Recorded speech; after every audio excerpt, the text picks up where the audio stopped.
अस्सलामु अलैकुम। उर्दू ज़बान में 4 हरूफ इल्लत होते हैं।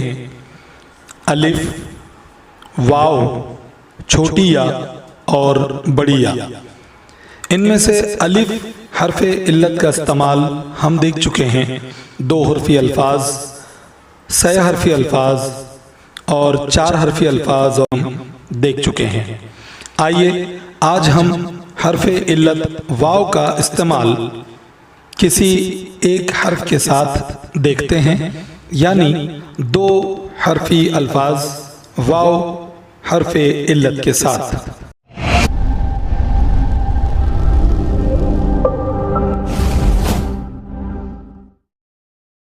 बे वाव, बू।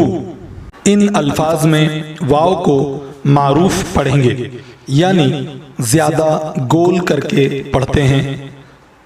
बे वाव, बू। ते वाव, तू। खे वाव, खू। दाल वाव, जू। रे वाव, रू। सीन वाव, सू।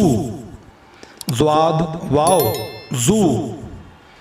काफ वाव, कू। लाम वाव, लू।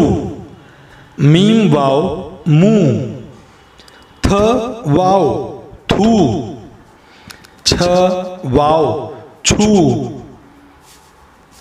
इसी तरह दीगर अल्फाज की भी आप मश्क किया करें और इस वीडियो को बार बार देखते रहें और इन हुरूफ को अपनी बयाज में लिखकर पढ़कर मश्क करें। शुक्रिया। अस्सलामु अलैकुम।